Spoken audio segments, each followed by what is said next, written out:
Hello, and welcome to the Human Meme Podcast. I'm David Bowles. Somewhere in your kitchen there is a glass, and you trust it.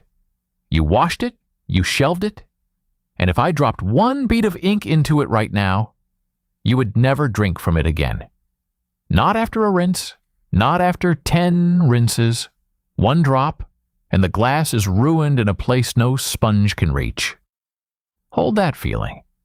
This episode is about the people who turned that feeling into law, and about the one room in the world where the feeling was finally told no.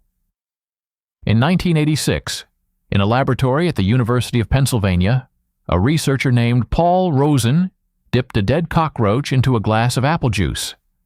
The roach was sterilized. The subjects watched the sterilizing. They knew, as a matter of certified fact, that the juice was clean. Nobody drank it. In another test, people labeled a bottle of plain sugar with the word poison in their own handwriting, and then flinched at their own label. Nothing touched the sugar, except a word. The word was enough. That feeling is old, it is human, and it runs one way. Contact with the impure ruins the pure.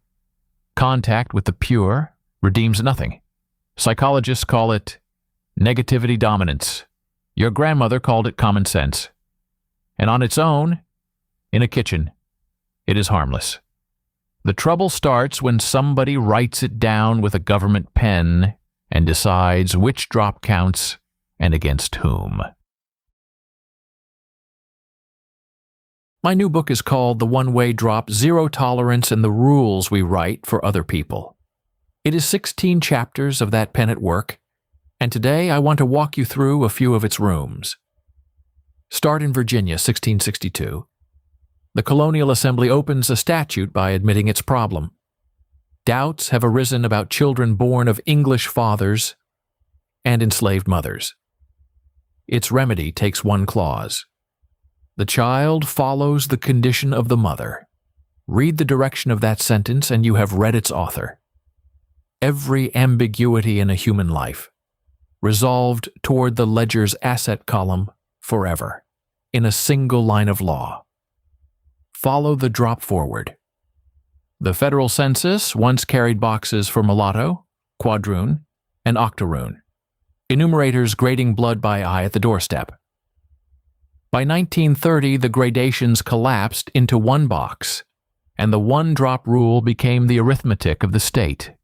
In Richmond, a registrar named Walter Plecker spent decades correcting birth certificates in red ink, reclassifying families by surname list, erasing Virginia's Indian tribes on paper as a vanished race. A clerk with a pencil did what a mob could not do. Permanently. In triplicate. Then watch the same fraction flip. Under federal Indian law, one drop was never enough. The government demanded a minimum, a quarter, an eighth, certified degrees of blood, because recognition costs money and land, and exclusion costs the excluder nothing. One drop made a person black. A quarter was required to stay Indian. Same arithmetic, opposite direction, and the direction always points at the ledger. The Old World wrote its receipts too. Toledo, 1449, the first purity of blood statute in Europe, barring Christians of Jewish descent from office no matter what they believed, because baptism could wash the soul and never the blood. And in 1934, in a drafting room in Berlin, lawyers building the Nuremberg laws sat with the American statutes open on the table and found our one-drop rule too harsh to copy. Sit with that sentence. The men who built the machinery of the Reich looked at Virginia and flinched. The oldest version never needed blood at all. In the cast tables of colonial Malabar, pollution traveled through the air, and the gazetteers printed the distances, so many paces between one human being and another, graded by rank, enforceable at law. In 1927, at a town called Mahad, thousands of people led by Bhimrao Ambedkar walked to a public water tank and drank from it. That was the whole protest. Water and the distance to it. The drop measured in paces. The drop leaves the body in the second half of the book. It becomes one act in a woman's past, ruining her entirely, and her seducer not at all. One conviction follows a man to a tent city under a Miami causeway, years after his sentence ended. A single listing in a blacklist pamphlet ends a broadcaster's career without a verdict, until a Texas humorist named John Henry Falk sues the list makers and breaks them. And one black family on a block flips the color of a federal lending map and the fortunes of everyone on it. In every room, the same three questions. Who wrote the rule? Who is written on? Which way does the harm flow? And then the machines.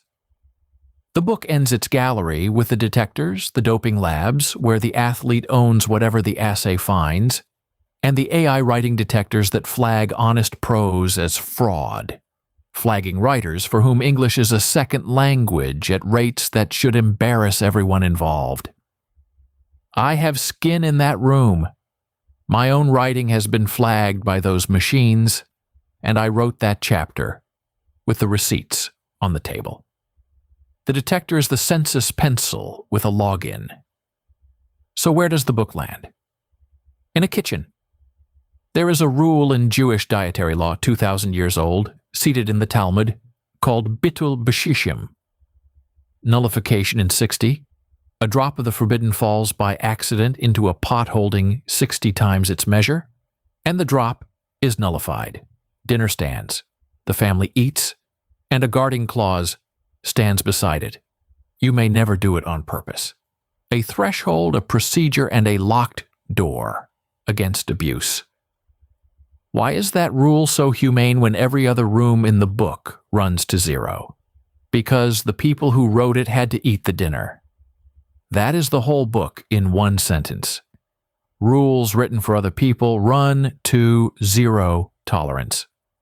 Rules written by people who must live under them grow a threshold, a procedure, and a way home. Here's the arithmetic, performed on this episode itself. This show runs about 8 minutes. 1/60th of 8 minutes is 8 seconds. Under the kitchen's rule, 8 bad seconds, fallen in by accident. And the episode still stands. Now ask yourself how many institutions in your life extend you the mercy of the pot. Your credit file does not. The registry does not. Neither does the detector. The dinner does. The one-way drop, zero tolerance in the rules. We Write for Other People is available now from David Bowles Books. The Kindle edition and the 306-page paperback are at Amazon, and a free PDF edition, fully designed, with the complete index and glossary, is waiting at bowlesbooks.com. Read the direction of a rule, and you will find the intention of its maker. After 16 chapters, you will never read a rule the same way again.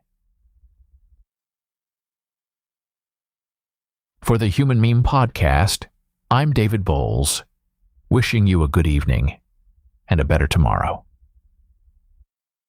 Be a human meme.